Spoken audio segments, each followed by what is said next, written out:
Okay, good morning, everyone, and welcome to the August version of Catalyst. This is a monthly gathering of Stanislaus County leaders and influencers. My name is Will Patterson. I'm the new Equity and Intervention Specialist for Modesto City Schools. I'm born and raised here in Modesto, California, and I'm very, very passionate about helping our youth. One of the ways I go about building relationships and helping the youth is through one simple word. That's adversity. Everybody in this room has gone through some kind of adversity in their life. And with our youth, they go through adversity a lot of the times and don't know how to handle it. A lot of the times they go through it and try to handle it three different ways. One, they go through it and they persevere and they make it through it. That's very, very rare, but it does happen. Two, they give up. They backpedal, they don't know the steps to move forward, and they try to go a different route. Or three, they have somebody in their life to help them through it. And that's why events like Catalyst are very important. They put community leaders in place to help students of today to make it through that adversity. One of the things I would like to do is highlight some of the sponsors that we have. Do we have the slide of the sponsors? Okay. And Catalyst wanted to make a special shout out and highlight one of the sponsors, which is Stanislaus Equity Partners, also known as STEP. There you go, you can clap. As a community development corporation, STEP works to empower Stanislaus residents with access to asset building opportunities through housing, small business services, and affordable lending. Please, when you get a chance, and this part Marvin paid me to say, no, I'm just joking. Please, when you get a chance, go to their Facebook, Twitter, and Instagram and give them a follow and let them know the work we're doing over here with Catalyst. Okay, so next to the stage, I would like to introduce Kim Barber. She is the Youth Program Coordinator of Mental Health for the Stanislaus County of Education, okay? Come on, I'm sorry.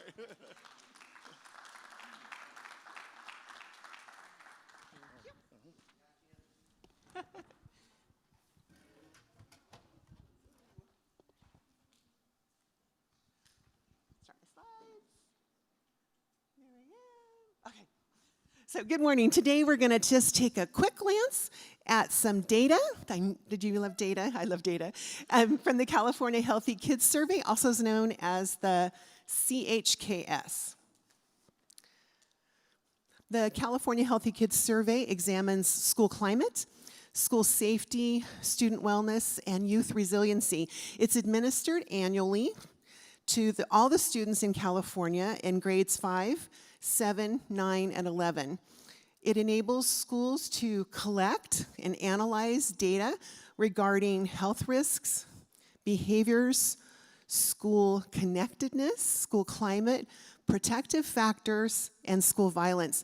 Today we're going to look quickly at mental health of 9th and 11th graders for all students across all of California. This data was compiled and graphed by the researchers at UCSF, and you'll find some flyers with interesting data on your tables and back in the back as well.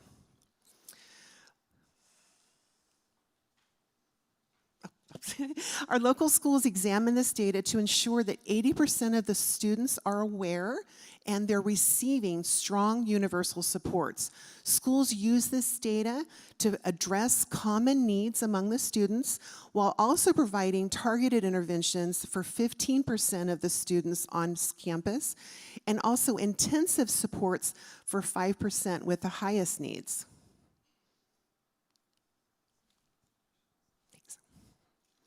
In the first graph, we see a positive trend in the percentage of 9th and 11th graders who report feeling very lonely in the past month of the survey. This is decreasing from 31 to 33% last year. This suggests that students are feeling less isolated over this period of time. In the second graph, the percentage of students who have an adult at school that they can talk to about their problems shows a slight increase during the same span. This indicates that more students are finding supportive relationships within their school environment, and that's critical for producing for reducing that feeling of loneliness and isolation and improving their overall mental health.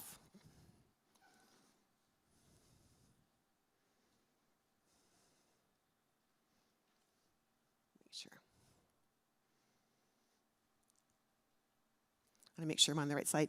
This first graph shows a declining trend in the percentage of students who would be afraid to get help if they felt sad, distressed, lonely, or depressed. This decrease suggests that students are becoming less fearful about looking for help when they have their own mental health concern. The second graph highlights a slight increase in the percentage of students who would actually find help and get help from a counselor, a doctor, or therapist. And then similarly, in that third area, that graph shows a rise in the percentage of students who would talk to a teacher on campus or someone else on campus. These trends indicate that a gradual improvement in students' willingness to seek professional help and support from school is encouraging for their overall mental health and well-being.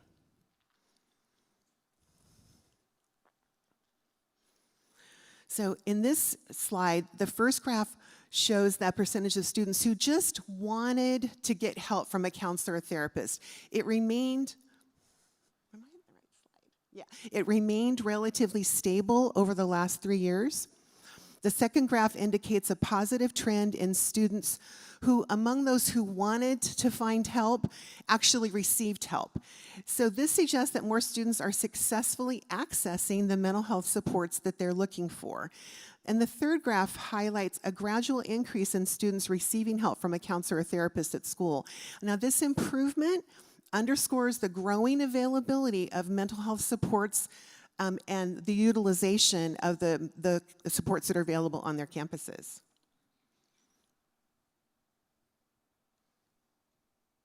Perfect.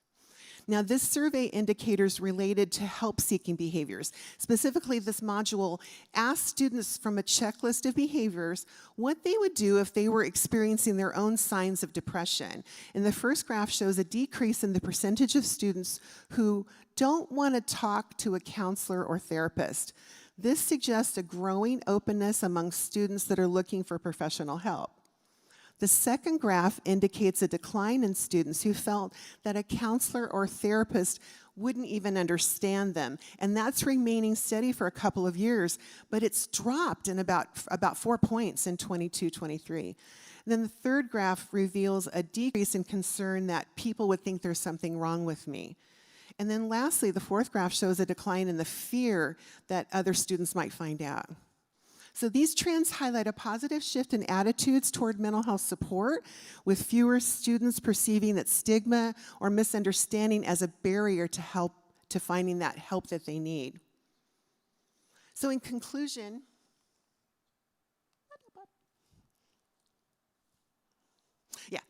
the data indicates a positive trend in student mental health. It's a decrease in loneliness on our school campuses. They're looking for help. They're not afraid to look for it. The stigma is reducing. These improvements suggest that efforts to provide mental health resources and reduce stigma are really making a significant impact. Thanks for listening and your commitment to supporting the mental health of our students at the school. Thank you, Kim. Appreciate that. It's always good information to see and to know. I want to get a little bit of feedback from you. Again, if you want to pull your phone out, we're going to put a QR code, another QR code up there. And this helps us kind of interact, hear what you're thinking. And the question is, what indicators would you use to answer the question, how are our children doing? In your opinion, what indicators should a community use to answer the question, how are the kids doing? So you can answer that. You can actually answer that a number of times if you have multiple thoughts in there.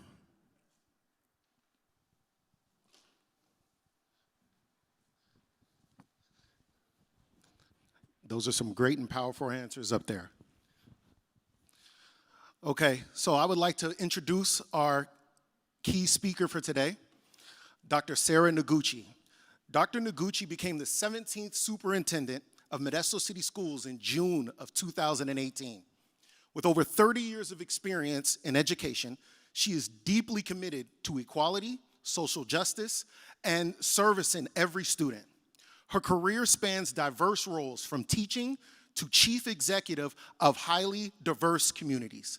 Please give a warm welcome to Dr. Sara Noguchi.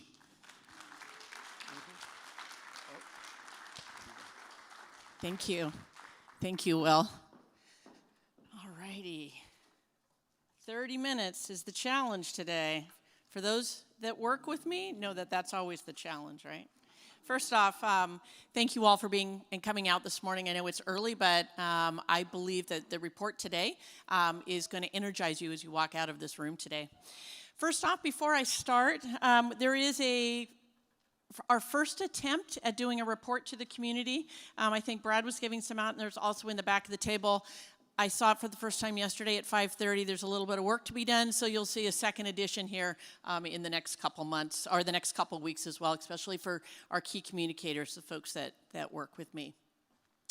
So how are our schools doing? That's the question, and hopefully by today you're going to be able to see, at least through the lens of Modesto City School, how our students are doing. First off, good morning. There you go. All right, the agenda today, and I'm going to turn around and actually just read off the slides here. So first off, I'm going to give you an overview of Modesto City Schools. Oftentimes we say Modesto City Schools, and we really don't understand the gravity of what that organization is. And so I want to give you a sense of who we are and what we're comprised of. That'll include some student demographics, some departments, some employees. Also, I'm going to outline our vision for our students. It's a way that we work to move this organization in a collective path together. And then we're going to celebrate. We had an awesome year last year. It's definitely the best since I've been here, and very proud of the work and very proud of the work that I'm going to be able to share with you. And that's going to include some student growth, and you're going to see some student outcomes, some attendance, some test scores, AP indicators, and others, and I'll explain that when I get there. And then lastly, this is kind of my cushion, because I know I don't do very good with time, even though I have Brad over there trying to keep me on mark. I'm going to give you some celebrations from the different departments. I don't need to go through all of those, and I'll stop when I see that we're close to the 30-minute mark. So first off, who we are. Modesto City Schools. Modesto City Schools has roughly 30,000 students, and you can see that the demographics have changed over time. Currently, and I'm not going to read all of those numbers, but the majority of our students are Latino and white. And I know that that has shifted over the course of the last decade or so, and it continues to shift, but that's who we are. We also have 59 different languages spoken. So you can imagine a classroom with multiple languages where a teacher and support staff need to work to ensure that the kids feel included and that they have language acquisition. And we've done a lot of work in the last 5 years, primarily around our newcomers, opening up a newcomer center to be able to help our parents and our students integrate into our communities. Our employees, we have a little over 5,000 employees. So let me first, I'm going to go back here for just a second. 30,000, what is that? I'm a math teacher by trade. If you think of 30,000, what does that mean? How many of you guys have been to John Thurman Field? A couple people out there? Well, 30,000 would fill that stadium 7.5 times. If you go to Golden One, which is down in Sacramento, that's 1.5 times, filling that completely up. So you can think about the magnitude of the number of students that we have. And these are the folks that serve those students, which are our employees. A little over 5,000. And I'm not going to read all those numbers, but I do want to speak to one specific number because I hear this a lot. Management. The urban myth that we have so many managers and we're top heavy. Okay, well, we can fill up 7.5 John Thurman Fields and we can support 5,000 employees with 265 managers. I don't believe that that's top heavy, but I do want to address that because oftentimes I hear that. Certainly, there's some differing opinions there. This year, significantly less new hires. We were able to retain, in the last couple years with COVID and the great, what did they call it? The great, whatever, the great, everywhere, a lot of people were quitting and changing careers. With significantly less new hires this year because we were able to retain. Our departments, these are the departments that serve our students and serve our community. There's a total of 7 different divisions, and nestled in those divisions are multiple departments. And I'm going to give you some highlights from each of those departments, depending upon the time frame here. So in order to be able to get this large organization kind of rowing together, we've all seen that canoe where you're trying to get all the different departments and all the different teachers and all the different staff rowing together in service of one mission. I came to this district, and the Board of Education had already identified what the vision was for Modesto City Schools, and that is every student graduates with the skills, knowledge, and character traits essential to thrive and contribute to society. Now I want to stop here for just a second, because we see this vision, but we need to unpack it a little bit. It's more than just getting our students to graduate with a diploma in every hand. We're moving past the diploma in every hand to ensuring that all of our kids are college and career ready. That means when they walk across the stage in May, or actually June this coming year, they're going to be ready for college, and they're going to be ready with skills to be able to enter the workforce. That is our vision, and that's where collectively we are all moving towards. I heard a clap there. I heard a clap. All right. Modesto City Schools, we, 7 years ago when I was first hired, one of the priorities that the board had set for me was to really look at the declining enrollment. When I got here 7 years ago, we were declining, and we are 2 districts. We're an elementary and a high school district, but collectively we were declining. Worked together with multiple interest groups that year, and we coined this phrase, destination district. We figured if we were the destination district for Stanislaus County, meaning we were the district where parents chose to send their students, where employees came and wanted to seek out employment with Modesto City Schools, and also the community believed in the work that we were doing, then we would become the destination district. Therefore, we would have more students and more employees coming into our district. And I am happy to say the last 5 years, we have not been declining in enrollment. Is it part of the coining destination district? I don't know if it's that, but it's certainly the vision for ensuring that our district is the best that it can be, and it's serving the students, the parents, and the community. Centered to the work that we do, and this is also something that collectively we agreed on 7 years ago, and that is every student matters and every moment counts. And I'm sure that many of you have seen that in the course of just our work in Modesto City Schools.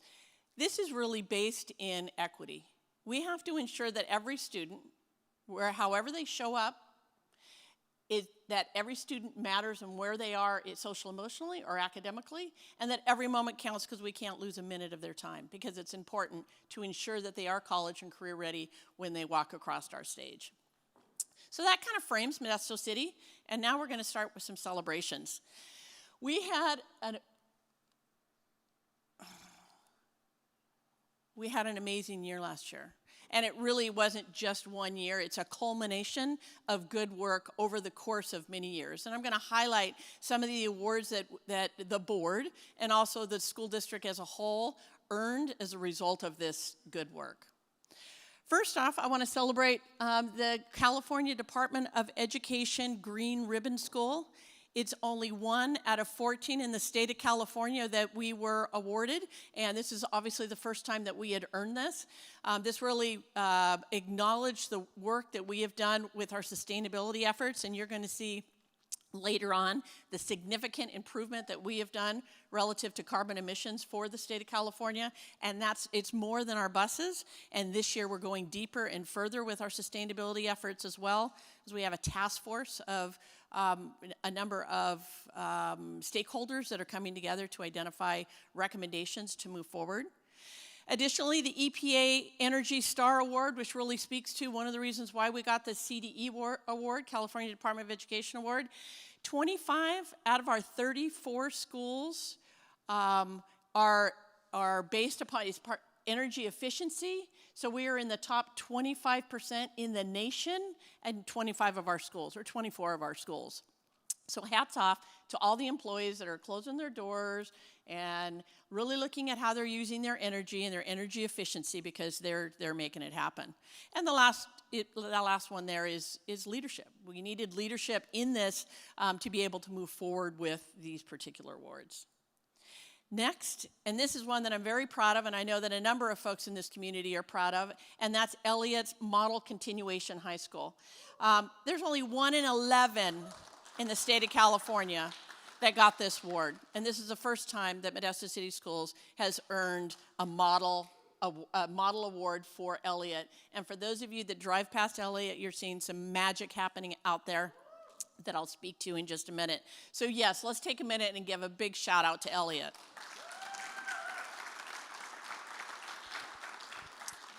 We also had California Distinguished Schools. This is Grigori, 1 out of 265 in the state of California, 1 of 3 for this state. So let's give Grigori a round of applause. Now, you have to say, out of these different pictures, usually you'd see the superintendent in each of these, because these are very prestigious awards, and all of the board members. We had so many awards going in that we literally were traveling and we couldn't be at 2 places at the same time. There was that much going on in May. So I do want to acknowledge and give my gratitude to President Irvin, who is here, and also Trustee Mark. So let's give those 2 a round of applause.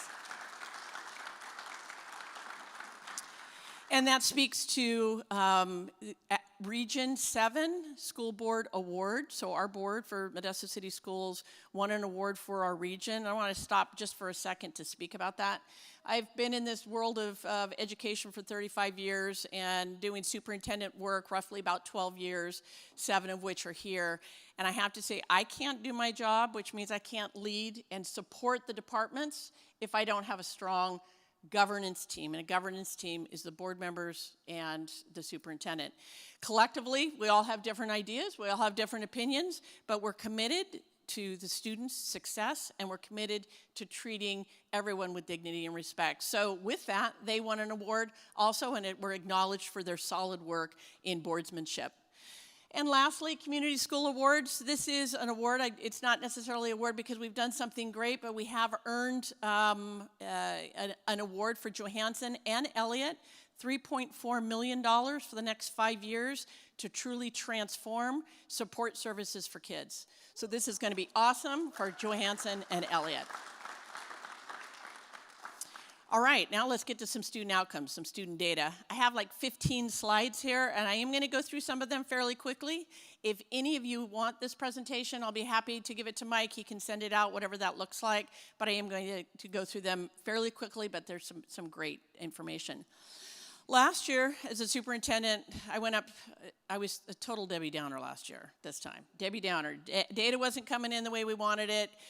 Kids weren't performing to the level that we know that they could, and I stood up to the staff and said, we're not making the magic happen. We're not doing what we need to be doing, so here is my vision, our vision, and how we're going to support you. And the first fundamental was, it's not about growth. In other words, it's not about where you are, and let's just grow from there. That was my message for 6 years. It has to be excellence. We have to grow double digit because we've got to be able to move these kids further and faster. And I have to say that the school district absolutely heard that call. I'm going to showcase this list of data. I'm not going to go through reading this right now because you're going to see them on the slides. Basically, it's from dropout to graduation to state tests to our high-performing academic exams, along with attendance, which I saw in your earlier slides as well. Graduation rate. Graduation rate went up 1.9, and you'll see that's the 7 years from the time that I entered Modesto City Schools. This is a significant jump. If a district our size, which our high school is about 15,000, moves 0.5, that's significant. We went up 1.9, so I want to hear a real big round of applause for that. The state average is 86.2, and Modesto City is 91.8. Our dropout rate, and you'll see it has gone down significantly. That means the students that didn't drop out actually have a diploma in their hand and some skills and knowledge and character traits to be able to give back to this community as they move forward. This also is outstanding. This is CASP. These are our state tests. This is one test a year. It's not real. Yes, it's an important measure, but it's one test a year, and it measures it in not all of our grades. But we did have growth. This is our elementary TK. That's transition kinder. That's the new grade that we have in the state of California. And you'll see here all grades increased. The schools that have green, that means they heard the call. We need double-digit growth. We need double-digit growth in English language arts. Those skills met that. Those grades met that. Blue is 4% and above, which is also significant growth. So a lot of growth here in our elementary, which will pay dividends to our junior highs and our high schools moving forward. In math, we didn't grow as much, but we continued to grow. There's definitely some work to be done, both in math at the high school and at the elementary level. Again, here, there was growth, not as significant as ELA, but we have some strategies this year to focus to be able to move that particular data point forward. In our 11th grade, I have to shout out Downey and Johansson. I've been doing this state testing for, I don't know, forever. I've never seen this large of growth at a high school. So Downey, and I would love a round of applause for Downey and Johansson in the growth that they made in English language arts. Now, that doesn't just happen by one English teacher. That really happens by collectively the school coming together and ensuring the kids have what they need and the supports that they need to grow. That is an excellent data point.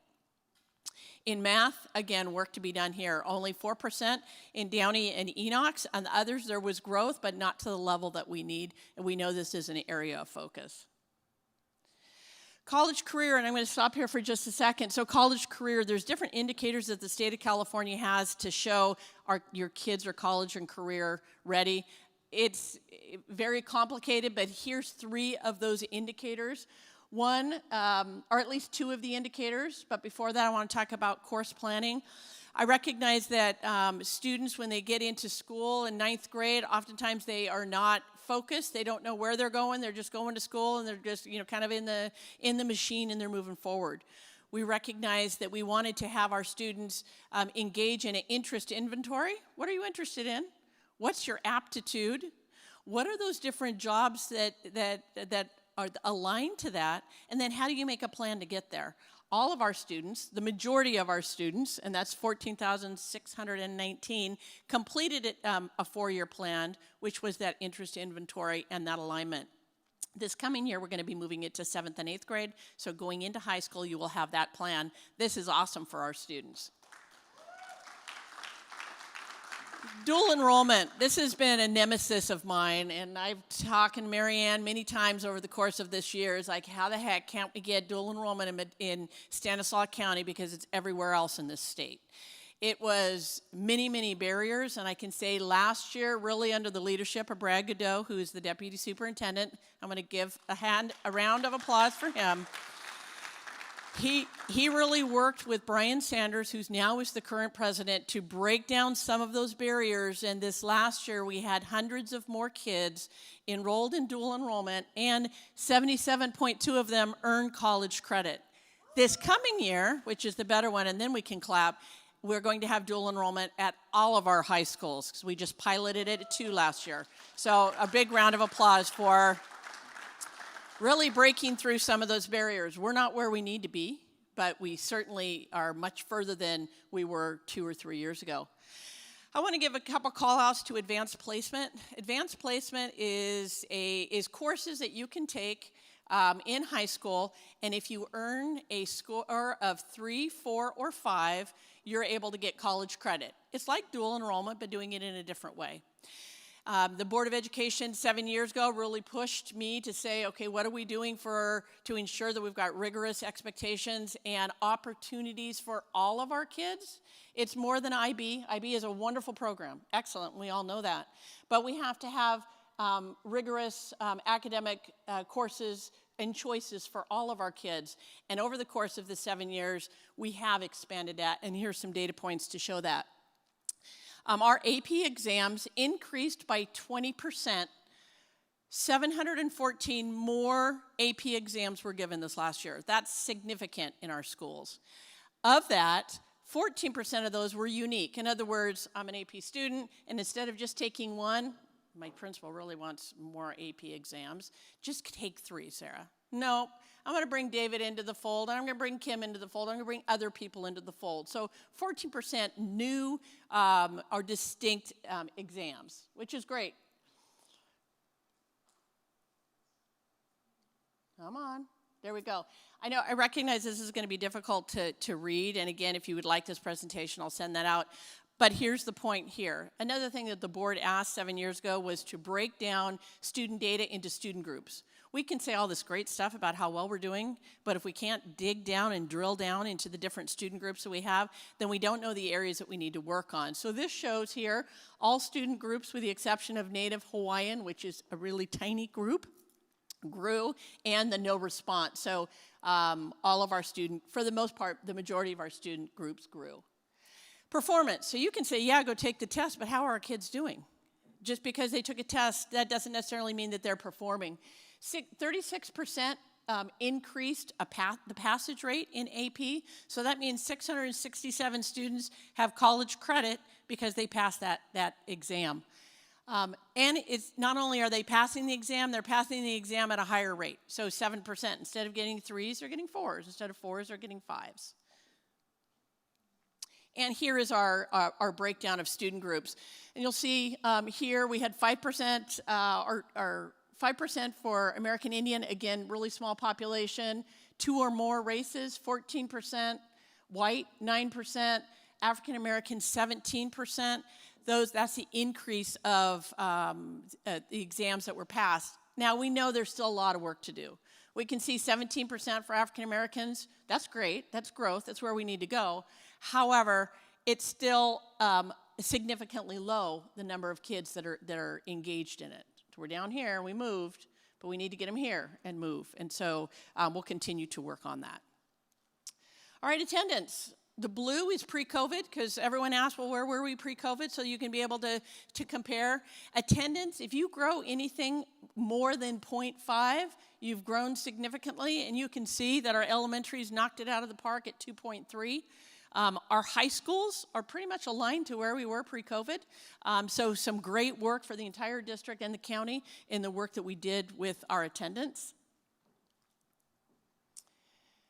Attendance highlights, these are some schools that really knocked it out of the park. Oftentimes we say, well, our high needs schools, it's really difficult for parents to get their students to school. Well, I can tell you Franklin and Shackelford are 2 of our highest need schools, and they have the highest attendance rate. So again, the urban myth that poverty gets in the way of attendance, it's really around leadership, and it's around engaging with the parents, right? And ensuring that they understand the importance of attendance. Suspension rates, that was another one I saw. How are student behaviors? We decreased in our suspension rate pretty significantly at the junior high and high school level. Again, anything over 0.5 with the number of kids that we have, they're pretty amazing. There's still work to do at our junior high level. Well, yes, we decreased it by 1.5. It's still at 9%, so that's pretty high. So that's work that we need to continue to focus on. And discipline highlights. This is just some key indicators. Most improved, Mark Twain, Orville Wright, and Modesto High.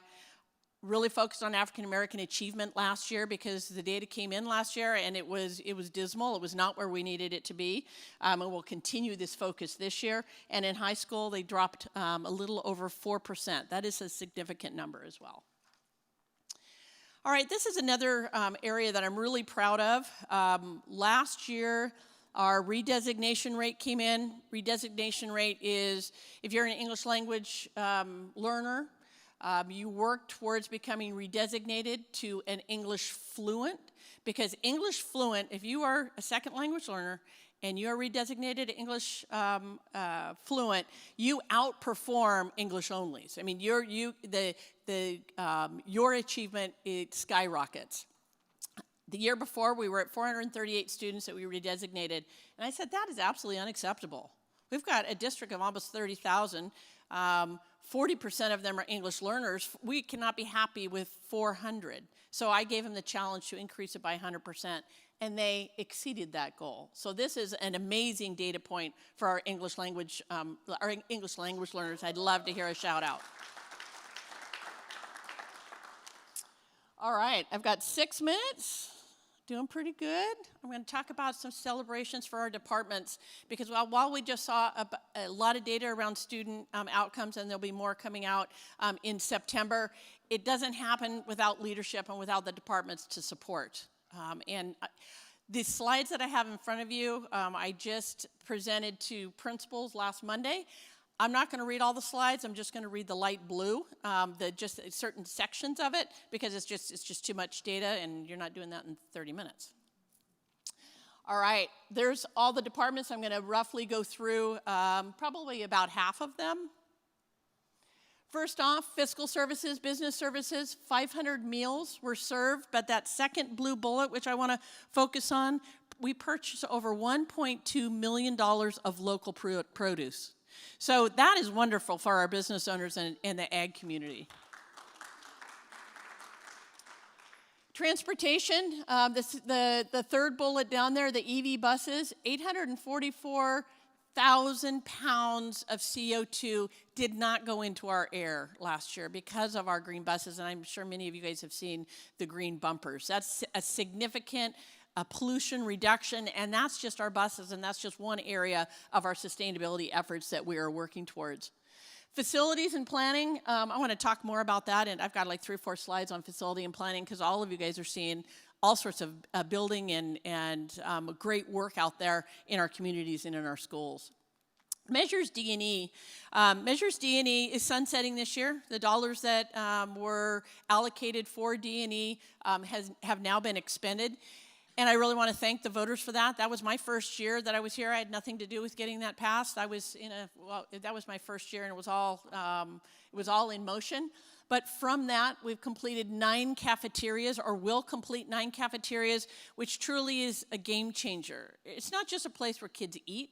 It's a place where communities and the whole school can come together and build culture and have assemblies and have awards and really come together collectively as a community. Junior highs, we really reworked and refurbished all of our junior highs. We're finishing one now. All of our junior highs and some adjoining classrooms that went with that as well. And here's some of our wonderful pictures. There's Fairview right there in the corner. And that's what I'm talking about. You can bring everyone together, 700, 800 kids. Talk about energy, talk about culture, talk about positive culture to get kids to come to school and parents to want to engage. These cafeterias and multipurpose rooms are a game changer. They're expensive, I get that, but they are a game changer for our kids. Measure L, that literally just was approved. It's right in the works. It takes a long time to get things approved through the state before you ever build anything. So we're right in the middle of working on this. You have seen fencing at all of our high schools with the exception of Mohai. Solar parking lots, carports, which is generating energy that we then buy back from MID, which reduces our, carbon in the environment, but also the dollars that we spend on electricity. We're still working with MID to finish that whole loop. There's a little bit more work to be done there. New cafeteria, multipurpose room, and CTE classrooms at Elliott. You can go right now and take a look at some of those being built. We are expanding our Health Services Academy because we recognize this community needs more in that area, and so that's being built right now. And then we're in the design phase, working with the architects and state agencies to do the work at our other high schools. Come on. Mohai, that one is the first in the queue, and you'll see this coming year, because we still are educating kids at the same time we're rebuilding a school. This coming year, we are going to be building 3 classrooms for CTE and 2 buildings with 20 classrooms. So we can put the kids in those 20 classrooms. So next year we demolish a building. And so it's working to educate kids at the same time we're really building the plane and flying it at the same time. And you'll see it is a multi-year process. Elementary bond, we are going out for another bond this November. The voters in December, they did do a survey, and 64.6% said that they would be supportive of an additional elementary bond, because we just finished our last elementary bond. We're going out for one this year, again, primarily for the purpose of cafeterias and multipurpose rooms for those schools that do not have those. You know, I think I've got about a minute left. I'm going to go over 2 more slides and just kind of tie this up, because there's a couple highlights here that I think is interesting. One, just this last month, we opened our first infant toddler program. So when we talk about our littlest learners instead of preschool, we're talking about 2-month-olds. So we've got 2-month-olds in our system. We recognize our community needs more daycare, quality daycare, and we are happy, and we're working to expand that. The other data point there, and I'll come to an end, we are working to provide opportunities for our elementary to have rigorous coursework also. In the past, we've had GATE programming at 3 schools. And in those 3 schools, if a student was assessed for GATE in 2nd grade, that's when we do it, they could come over to those 3 schools. Well, we did an audit of parents, and we found out that over 100 students were qualified for GATE for 3rd grade, but chose not to engage in it. And so really with the vision of the board and the leadership, we work to expand and give opportunities to every one of our 22 elementary schools, so we can ensure that all of our kids that are assessed at that level have the opportunity for GATE programming. It's really a 3-year process to move it out. So we have 3rd and 4th, and 3rd, 4th, 5th, 3rd, 4th, 5th, 6th. So it's going to take a little bit to get there, but all of our district will have, all of our elementary students will have the opportunity for high-level programming at each of our schools. So with that, I know that we didn't get to all of these, which I'm good with, but I'll go to the very end here. Oh, that wasn't too bad. There we go. Thank you. That's it. Thank you.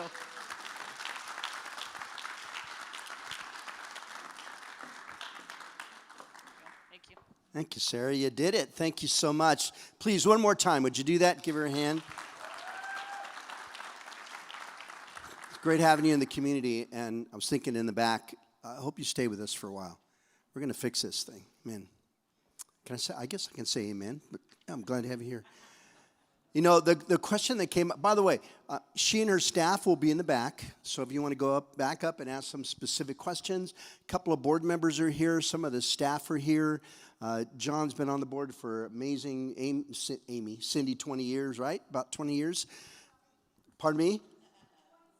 27 years. Wow. So they will be here. You can pull them aside and talk with them. And whenever we invite presenters to Catalyst, especially when they're public speakers or, public leaders or government officials, my take to them is always, Catalyst crowd, amazing group of people, positive, proactive, they want to get involved.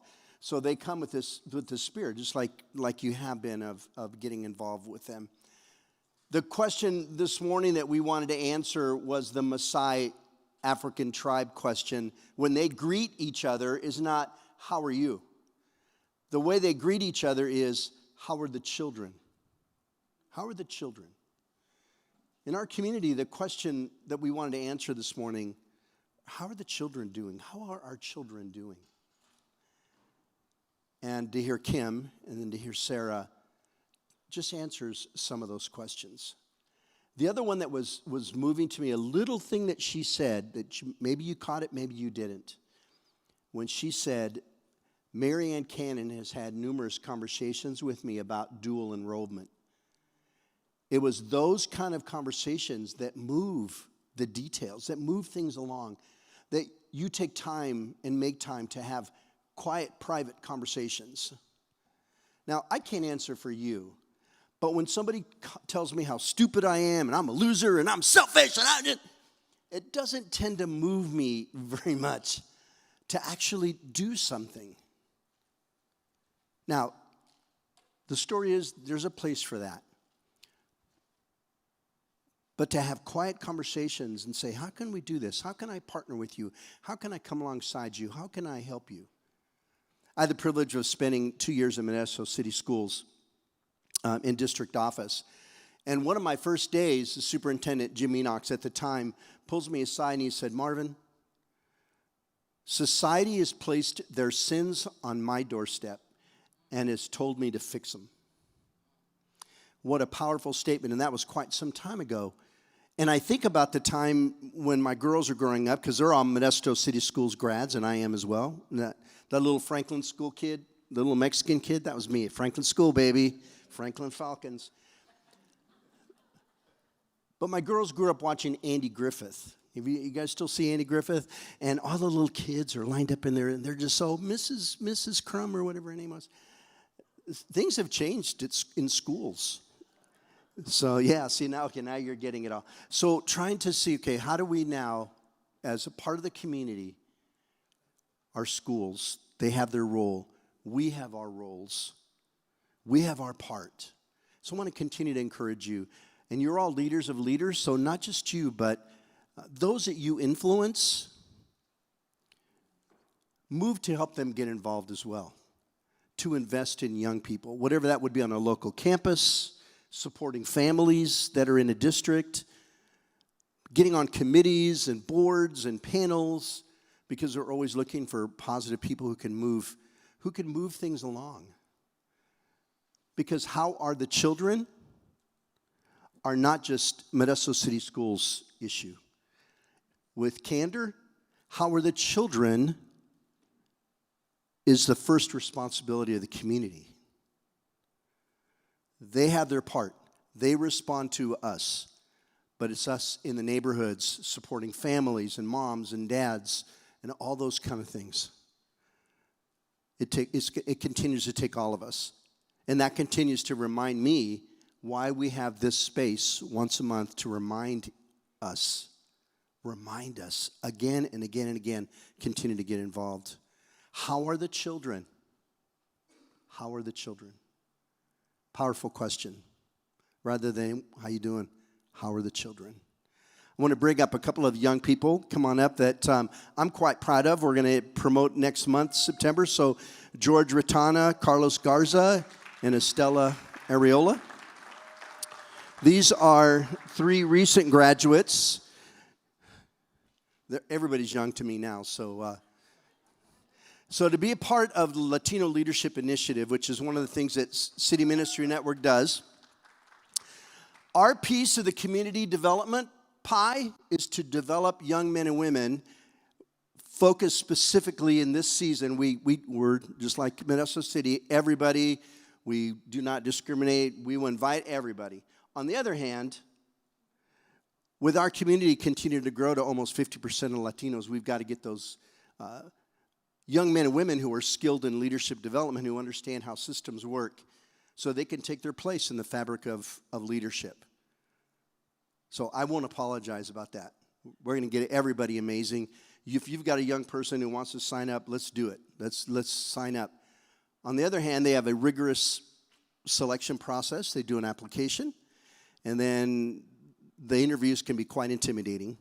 But one of the things that they have to do to be a graduate of the Latino Leadership Initiative is they have to put together a 2-year civic engagement plan.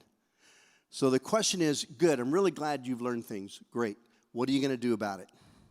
And so I want to share with you, we're going to do this in September, but I've asked each one of them just give us 30 seconds of what their civic engagement plan and what you're going to hear about next month. Because as a catalyst for you to move you toward having your dreams become a reality. So I'm going to ask George.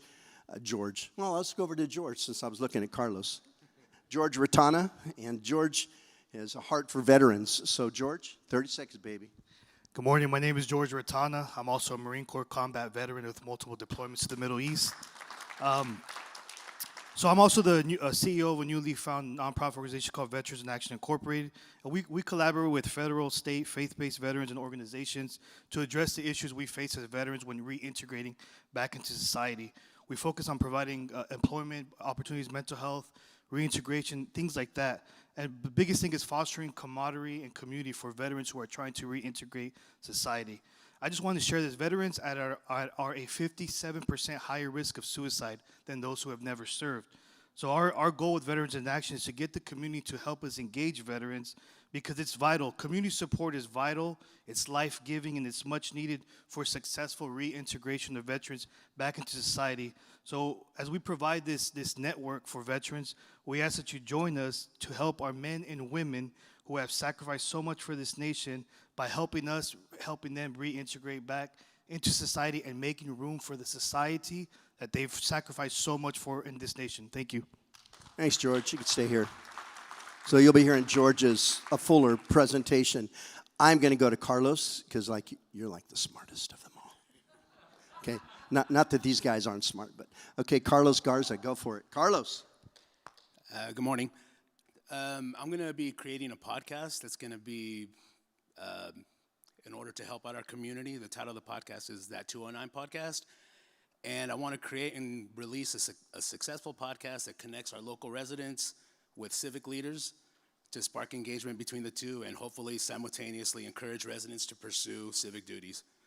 The podcast is going to be about 40-minute episodes with loose conversation, and I'm going to have more details next month on it. I hope you guys come and check it out.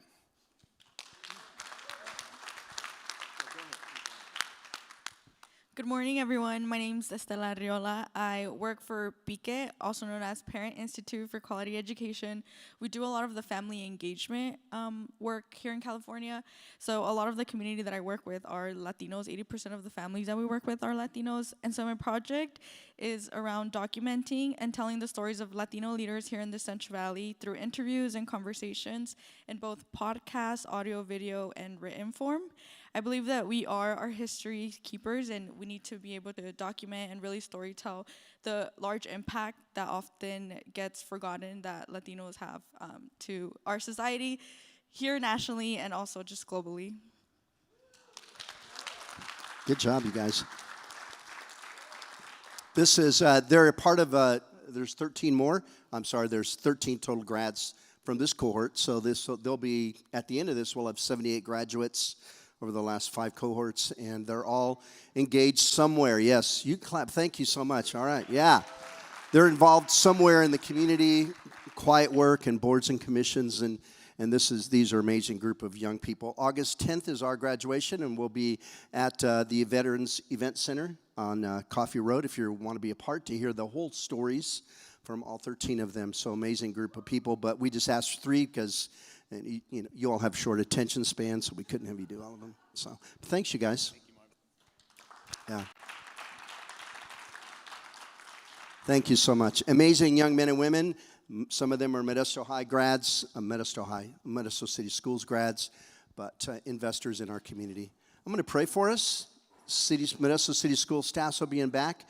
Hang around and talk. There's still more coffee, and thank you all for being here, and we'll be around. Lord, thank you for this time, for the leadership of Modesto City Schools, for the board members that are here, Cindy, for John. Thank you for their years and years of dedication to the health and well-being of our children.